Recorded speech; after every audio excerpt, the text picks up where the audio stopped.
La Voz de América presenta.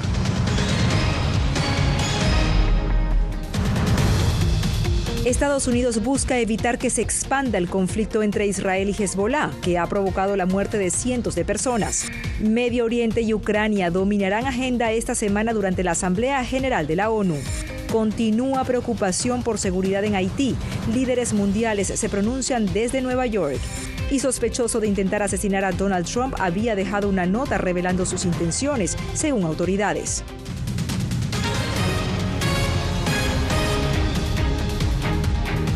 Hola, ¿qué tal? Les saluda desde Washington Natalie Salas Guaitero. Bienvenidos a El Mundo al Día. Más de 350 personas muertas y al menos 1.200 heridas es el saldo de los ataques aéreos israelíes contra Hezbolá en el Líbano este lunes, mientras Estados Unidos intenta mediar para evitar una escalada de las tensiones entre Israel y el grupo militante libanés. Jacopo Luzzi está en la Casa Blanca. Jacopo, hola, ¿cuál es la posición de Washington en este momento? Hola Natalie, la Casa Blanca busca de hecho apaciguar las tensiones para evitar que el conflicto entre Israel y Hezbolá pueda convertirse en una guerra real entre los dos y después en un posible conflicto regional. Por eso el encuentro este lunes en la oficina oval del presidente Joe Biden con el presidente de los Emiratos Árabes Unidos, el jeque Mohammed bin Zayed, fue muy importante para que este país de Oriente Medio ayude a Estados Unidos a evitar una guerra. En el sur del Líbano, ataques aéreos israelíes contra Hezbolá, el grupo militante apoyado por Irán, mataron a más de 350 personas e hirieron a más de 1.200 este lunes, según las autoridades libanesas, incluyendo niños y mujeres. Fue uno de los bombardeos más mortíferos en ese país en casi 20 años y ha llevado miles de personas a escapar hacia el norte del Líbano. El presidente Joe Biden, durante su reunión en la oficina oval con el mandatario de los Emiratos Árabes Unidos, uno de los países más poderosos de Oriente Medio, aseguró que Estados Unidos está trabajando para reducir las tensiones. Mi equipo está en contacto constante con sus homólogos y estamos trabajando para reducir la situación, de manera que las personas puedan regresar a sus hogares de manera segura. Por su lado, Israel dijo que se esperan días complicados en la que será una nueva etapa de lucha destinada a impedir que Hezbolá dispare contra las comunidades fronterizas israelíes. Más de 1.300 objetivos de Hezbolá ya fueron bombardeados. Tengo un mensaje para el pueblo del Líbano. La guerra de Israel no es contra ustedes, es contra Hezbolá. Hezbolá los ha utilizado como escudos humanos durante demasiado tiempo. Los ataques fueron el último intento de quebrar la determinación de Hezbolá y convencerlo a retirarse de la frontera con Israel. Por ahora ha sucedido lo contrario. Hezbolá dijo que continuará sus ataques hasta que se acuerde un alto al fuego en Gaza entre Israel y Hamás, el aliado de la milicia. Es mejor detener esta escalada porque si no la detenemos, no solo provocará una guerra total entre Israel y Hezbolá, sino que, como muchos estiman, podría crear una guerra regional. Estados Unidos, entre tanto, dijo que está enviando tropas adicionales a Oriente Medio, Natalie, debido al fuerte aumento de la violencia entre Israel y Hezbolá. Un alto funcionario del Pentágono dijo a La Voz de América que el número sería de docenas y que su tarea principal sería prepararse para una posible evacuación de ciudadanos estadounidenses en caso de que estallara una guerra regional mayor. Gracias a nuestro compañero Jacopo Luzzi.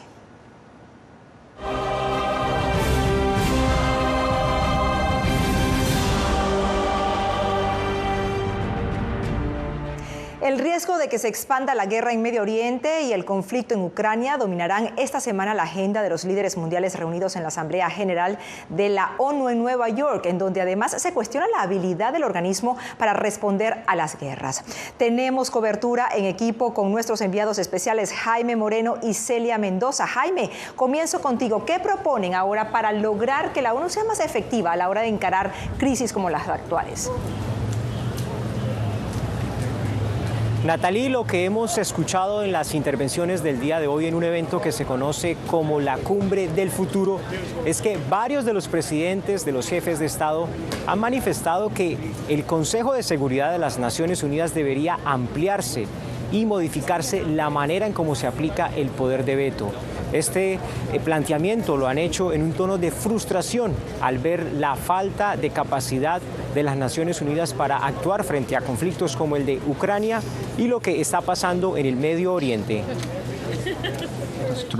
La eficiencia del sistema internacional para responder a los actuales conflictos que enfrenta el mundo ha sido fuertemente cuestionada por los líderes globales al inicio de la Asamblea General de Naciones Unidas. El sistema mundial multilateral de alguna manera ha pasado a ser disfuncional y tiene que reformarse. No podemos aceptar que aquellos que ponen en tela de juicio ese orden sobre la base de la Carta de Naciones Unidas ganen cada vez más fuerza. Polonia lo dijo refiriéndose a Rusia, un miembro permanente del Consejo de Seguridad de la ONU, al que acusa de renunciar a su responsabilidad de defender la Carta de las Naciones Unidas.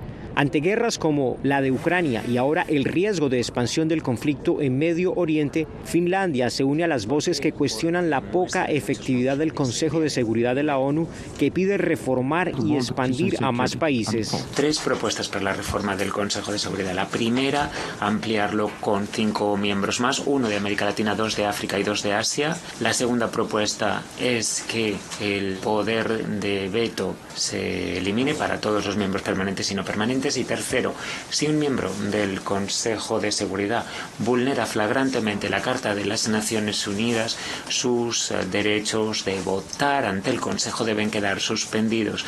Aparte de ampliar el Consejo de Seguridad, expertos ven como clave establecer límites al poder de veto de los países.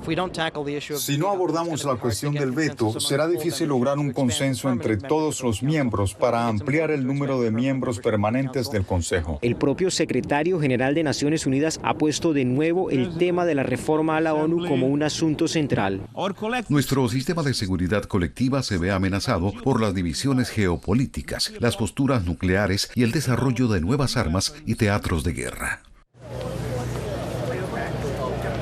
El propio secretario Guterres cree que el Consejo de Seguridad es obsoleto y que si no se reforma, si no cambia su composición y su manera de trabajo, perderá toda credibilidad. Veremos si esta propuesta, si este llamado a reformar el Consejo de Seguridad tiene cabida esta semana y si va a proceder o no en algún momento, si existe el espacio político y la intención de los líderes del mundo de que esto pueda cambiar. Gracias, Jaime. Ahora, Celia, los líderes mundiales observan con preocupación la situación de Haití, que sigue enfrentando la amenaza de las pandillas tras la llegada de policías kenianos. ¿Qué propuestas se han hecho hasta el momento?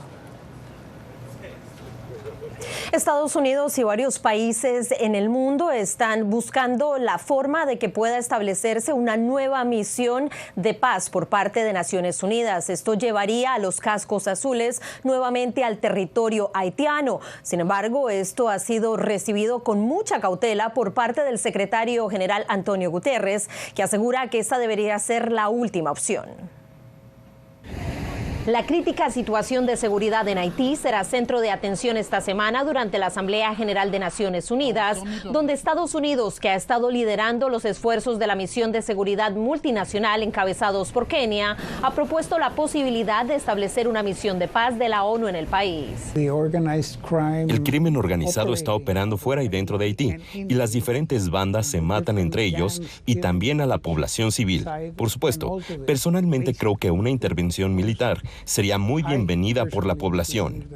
Sin embargo, el precedente no es el más alentador. La misión de estabilización en Haití de la ONU, conocida como MINUSTA, fue implementada en 2004 y durante 13 años permitió restablecer seguridad, pero se le acusa de traer el cólera al país y por lo menos 134 de sus miembros fueron involucrados en escándalos de abuso sexual. Antonio Guterres, secretario general de la ONU, ha identificado el uso de cascos azules como una última opción tras la llegada de 400 policías de Kenia y alrededor de una docena de Jamaica que no han logrado controlar a las pandillas. Queremos que todos apoyen financieramente a la Fuerza de Seguridad Multinacional, pero no han recibido suficiente apoyo financiero. Creo que el secretario general ya habló sobre el tema de misión de paz y, por supuesto, fue muy claro en que se necesita un acuerdo y el apoyo del gobierno de Haití. Y, por supuesto, si el Consejo de Seguridad decide avanzar en esa dirección, el secretario general hará lo que se le solicite. Estados Unidos, que ha liderado los esfuerzos internacionales en Haití, sigue buscando soluciones a la situación de esta nación caribeña. El tema es muy complicado, es muy desafiante, pero creemos que con este diálogo esta semana podemos llegar a algunos pasos más tangibles para llevar la seguridad al pueblo de Haití. Vamos a ver qué viene con estas reuniones, pero creo que vamos a tener algunos anuncios importantes esta semana. Y es que al margen de la Asamblea General de las Naciones Unidas, se espera que esta semana el secretario de Estado Antony Blinken se reúna con diferentes países para tratar de establecer un camino que pueda llevar a una solución. Mientras tanto, en respuesta a La Voz de América este fin de semana, Jake Sullivan, consejero de Seguridad Nacional, aseguró que ellos están apostando a la ayuda que podrían dar países como México y Colombia. Gracias, Celia Mendoza, cobertura en equipo desde Nueva York. Bueno, y La Voz de América te brinda la cobertura completa de la Asamblea General de las Naciones Unidas con entrevistas, análisis y videos del evento político más importante del mundo. Los puntos de vista de más de 190 líderes mundiales están a tu alcance esta semana en la página digital de vozdeamerica.com y en nuestras plataformas sociales. El hombre acusado de un presunto intento de asesinato contra Donald Trump en un campo de golf de Florida el pasado 15 de septiembre dejó una nota en la que decía que tenía la intención de matar al expresidente, según lo confirmó el Departamento de Justicia de Estados Unidos. Alex Segura nos reporta. Las autoridades estadounidenses informaron este lunes que el acusado del segundo intento de asesinato contra Donald Trump en los últimos meses escribió una nota en la que expresaba claramente su plan de asesinar al expresidente. Este mensaje fue revelado en un memorando presentado por el Departamento de Justicia. Este fue un intento de asesinato contra Donald Trump, pero les fallé. Lo hice lo mejor que pude. Ahora depende de ustedes terminar el trabajo. Ofrezco $150,000 a quien lo logre. Durante una audiencia celebrada este lunes, el magistrado Ryan McCabe coincidió con el Departamento de Justicia en que el acusado deberá permanecer encerrado mientras avanza el caso en su contra, afirmando que el peso de las pruebas es fuerte. Además de la nota, en el vehículo del sospechoso se encontró una lista con fechas y lugares de futuras apariciones públicas de Trump. Este fue el segundo intento de asesinato contra Trump en los últimos meses. El servicio secreto admitió fallos recientemente sobre la primera amenaza ocurrida en julio. Esto fue un fracaso del servicio secreto. Debemos asumir la responsabilidad por los errores del 13 de julio y asegurarnos de que no vuelva a ocurrir.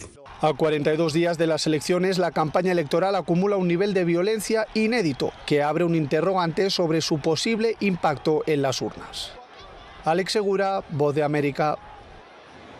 California promulgó recientemente una ley que aumenta el castigo para quienes cometan robos en tiendas, una modalidad delictiva que se ha hecho frecuente aquí en Estados Unidos durante los últimos meses. Fernando Mejía nos reporta. Recientemente varios individuos sorprendieron a Eduardo Aro en la joyería donde trabaja. El video de la tienda muestra cómo llegaron armados, destruyeron las vitrinas y se llevaron mercancía valorada en más de $200,000. Estaba muy asustado. Pensé que traían armas. Vi a los asaltantes rompiendo las vitrinas y llevándose joyas. Eduardo Aro dijo que a los asaltantes los arrestaron tiempo después, pero quedaron en libertad días más tarde. Ahí entrará en acción la nueva ley firmada por el gobernador. En parte va a castigar más a los delincuentes, a los ladrones, pero por otra parte yo la veo que es un tipo de propaganda para calmar a todos los residentes por todos los abusos que están cometiendo todos los ladrones. La nueva legislación establece que si el botín sobrepasa los $50,000, la Corte debe agregar otro año de prisión a la sentencia previamente fijada. Si supera los $200,000, entonces serán 2 años más de prisión. Si el monto supera el $1,000,000, serán 3 años. Y si lo robado vale más de $3 millones, serán 4 años adicionales en la cárcel.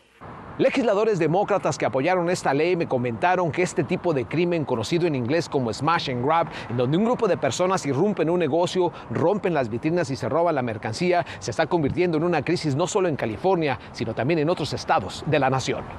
Al firmar la ley, el gobernador comentó que no se puede tener comerciantes asustados y que el estado ya ha invertido $267 millones en equipo de apoyo para agencias del orden enfocadas en este tipo de delitos.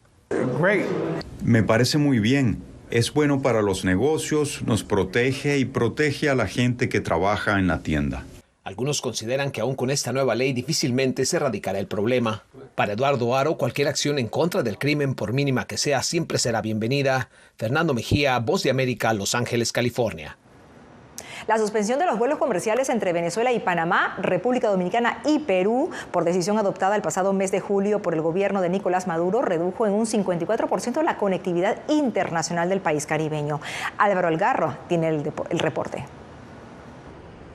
Según la Asociación de Líneas Aéreas, de los 181 vuelos internacionales a la semana que había antes del 31 de julio, hoy quedan 83, es decir, 98 menos, que equivalen a unos 15.000 asientos semanales que ya no están disponibles. Vicky Herrera, presidente de la Asociación Venezolana de Agencias de Viajes y Turismo, AVAVIT, duda que turistas internacionales decidan visitar el país cuando el viaje es tan complicado. Esto afecta muchísimos otros aspectos, independientemente de lo que tiene que ver con turismo, afecta lo que tiene que ver con comercio, con lo que tiene que ver con negocios, con lo que tiene que ver con reencuentros familiares, con lo que tiene que ver con salud, con lo que tiene que ver con cualquier cantidad de aspectos de la vida cotidiana, porque se trata de movilización y es un tema sumamente importante. El economista Hermes Pérez asegura que el costo de tiempo y conexiones para llegar a Venezuela tiene impacto en las mercancías que entran al país. Cualquier cosa importada para Navidad va a tener un impacto de precio por esa vía, ¿no? Estamos hablando de que Venezuela quedó con 8 o 5 conexiones internacionales. Eso yo creo que es un elemento súper importante que va a ralentizar el crecimiento económico. Omar Valenti, consultor de negocios internacionales, criticó que una decisión política dificulte la movilidad de los venezolanos. Nosotros tenemos que estar abiertos al mundo, ¿vale? Tenemos que trabajar con todo el mundo, no podemos con esa inmadurez. Eso es grave para todos, para los venezolanos, para los ciudadanos, para las empresas. Tras la suspensión de vuelos a Perú, Panamá y República Dominicana, solo quedan vuelos hacia Barbados, Bolivia, Brasil, Chile, Cuba, Curazao, España, México, Nicaragua, Portugal, Rusia, San Vicente y las Granadinas, Turquía y Trinidad y Tobago. Álvaro Algarra, Voz de América, Caracas. Al regreso, defensores de derechos humanos reaccionan ante entrenamiento que China y Rusia darán a las fuerzas de seguridad de Nicaragua. Les contamos en breve.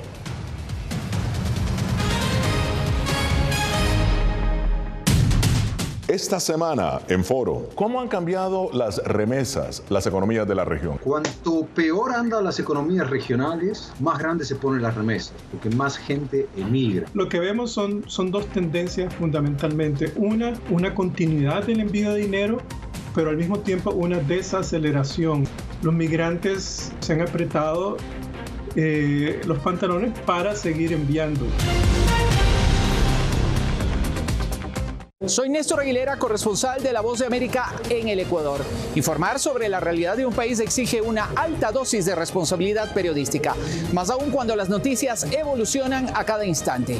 Aquí en La Voz de América encuentras noticias veraces, precisas y balanceadas, valores profesionales que me motivan a trabajar día a día para informarte de manera profunda sobre los temas que más impactan tu vida diaria. Porque en La Voz de América, la prensa libre importa. Uno de los mayores centros de producción global de opio está experimentando profundos cambios a medida que los talibanes intensifican su lucha contra la industria de la droga. Helmand, la maldición de los narcóticos, una investigación exclusiva de La Voz de América que nos lleva a lo más profundo de las plantaciones de amapolas en Afganistán. Ahora en todas nuestras plataformas.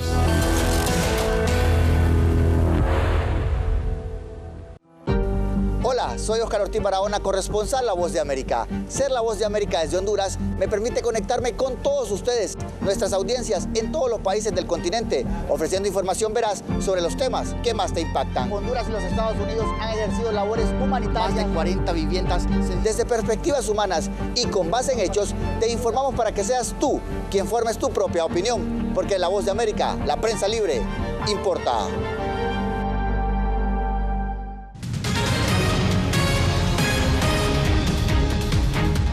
China y Rusia entrenarán a las fuerzas de seguridad de Nicaragua para combatir el crimen organizado. Una propuesta que defensores de derechos humanos temen de que el verdadero objetivo sea perfeccionar la represión contra la población civil. Donaldo Hernández nos informa. China ha consolidado su apoyo a la policía de Nicaragua, Hace un año empezó donando municiones y vestimenta al cuerpo policial y ahora promete capacitaciones contra el crimen organizado y los ciberdelitos. Para apoyar su buen desempeño de mantener la seguridad social y proteger al pueblo nicaragüense. El pasado 20 de septiembre, la Policía Nacional informó en un comunicado que para iniciar esta nueva etapa de formación se ha firmado un convenio con el Ministerio de Seguridad de China. Convenios de cooperación y colaboración entre nuestros pueblos y gobiernos para la capacitación del personal de la Policía Nacional de Nicaragua en materia de seguridad ciudadana, prevención e investigación del delito, así como la provisión de técnica policial y de técnicas para el enfrentamiento al crimen organizado, narcotráfico internacional, ciberdelito y terrorismo. Sin embargo, activistas de derechos humanos temen que las capacitaciones de China a las fuerzas de seguridad de Nicaragua busquen un mayor control social y silenciar a las voces críticas. Ortega ha venido a facilitar este proceso, puesto que ha puesto a la disposición Nicaragua. Viene a tener un impacto en el tema de la seguridad digital. Va a vigilar a los nicaragüenses. Además de China, en marzo de este año, Rusia anunció la construcción de un centro de instrucción en Managua para también capacitar a las fuerzas de seguridad. Donaldo Hernández, Voz de América. Avanza en Guatemala el proceso de elección de magistrados de Cortes de Justicia. Este lunes fueron entregados los listados finales de candidatos ante el Congreso, que tiene la última palabra. Eugenia Sagastume nos informa.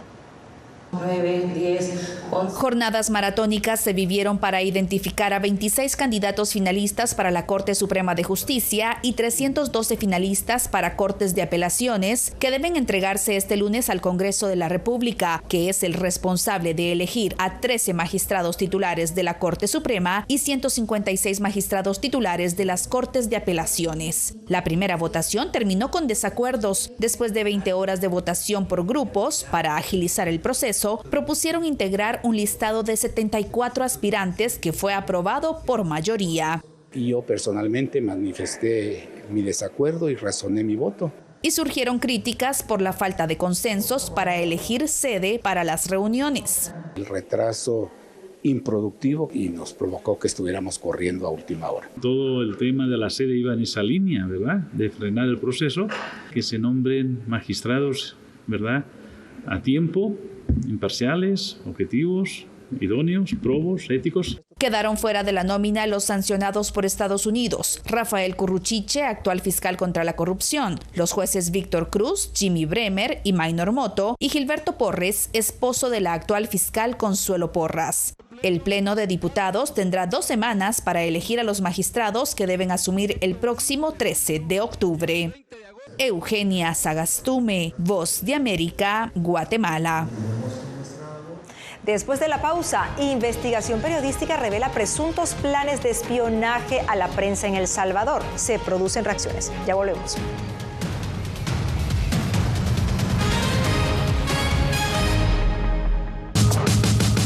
Esta semana en Misión 360. Campañas electorales en Estados Unidos diseñan estrategias para conquistar el voto millennial y Gen Z. Hacer humor en tiempos hostiles. Comediantes en Venezuela se encuentran en la encrucijada entre seguir haciendo lo que aman o dejar que los gane la incertidumbre. Y Nueva York no deja de sorprender. Visitamos algunas estaciones de metro de la ciudad para disfrutar de su arte callejero. Soy Jacopo Luzzi, reportero de La Voz de América aquí en Washington, D.C. Ya sea informando desde el Capitolio, desde la Casa Blanca, cubriendo el impacto del cambio climático, el impactante tema migratorio, o subir en un avión y cruzar medio mundo para estar en el lugar de la noticia con la información precisa y veraz. Este es mi compromiso como periodista, un compromiso de vida profesional que comparto con ustedes, porque en La Voz de América la prensa libre importa. La Voz de América presenta testimonios de tolerancia directamente desde el corazón de una de las regiones más conservadoras de Estados Unidos. Historias de personas determinadas a derribar estereotipos, viviendo de manera auténtica en el hogar de los valientes. Encontraron su libertad. Disponible en todas las plataformas de La Voz de América. Nunca pensé pasar 2 años y 7 meses en la prisión por nada más pensar diferente a las autoridades de Nicaragua. Una vez que bajamos del avión, acá en Estados Unidos, en Washington, nos damos cuenta que estamos libres porque no sabíamos si también veníamos a una cárcel, no sabíamos nada. El cuerpo como que siente el aire puro, la diferencia a estar en una prisión, ¿verdad?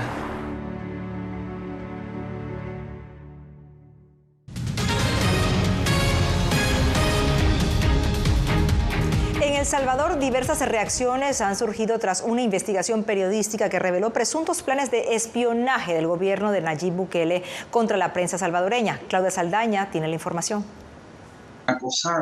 Jorge Beltrán es un periodista salvadoreño preocupado por los presuntos planes del gobierno para montar una oficina de espionaje a periodistas y en donde él sería uno de los reporteros intervenidos. Hay audios, tocaría pues que la fiscalía iniciara una investigación sobre no sobre la publicación, sino sobre lo que se denuncia, porque es muy grave, ¿no? Estamos hablando de derechos constitucionales, derechos humanos. Los audios que menciona Beltrán son parte de una investigación del periodista Héctor Silva Ábalos, que expone las conversaciones entre el ex asesor de seguridad de Nayib Bukele y muerto en manos del Estado, Alejandro Mason, y el actual presidente del Congreso, Ernesto Castro. Nosotros lo que queremos es intervenir a Beltrán Luna.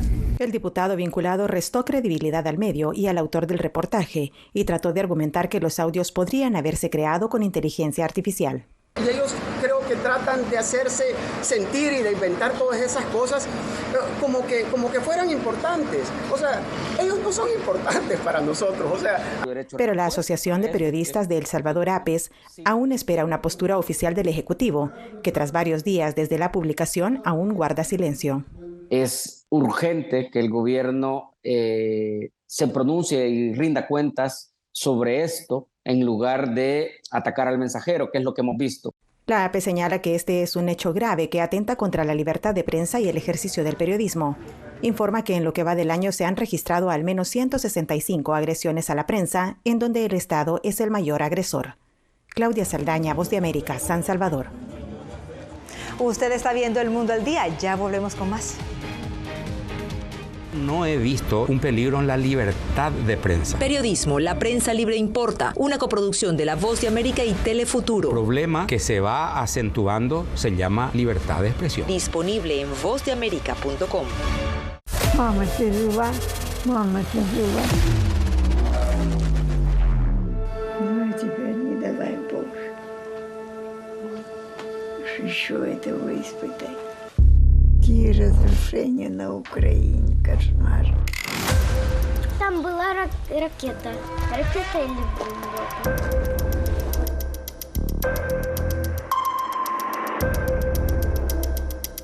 Я сподіваюся, що якщо через декілька років буде дивитися, війна все ж таки закінчиться. Ми перестали боротися. Ми свою молодість не повернемо. Предположим, непредсказатель.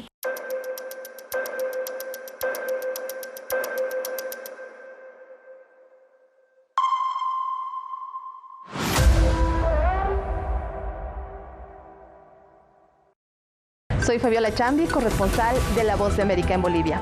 Retratar la complejidad de mi país para una audiencia internacional le ha dado una nueva perspectiva a mi labor como periodista. Desde esa mirada descubro en el día a día que el trabajo que realizo en La Voz de América me ha permitido dar vida a los valores del periodismo profesional. Aquel que les informa a ustedes, nuestras audiencias, con balance, precisión y profundidad. Porque en La Voz de América, la prensa libre importa. Vencer la autocensura, poder mantener los medios abiertos. Periodismo, la prensa libre importa. Una coproducción de La Voz de América y TVV. Expuestos a una vulneración de sus derechos básicos. Disponible en vozdeamerica.com.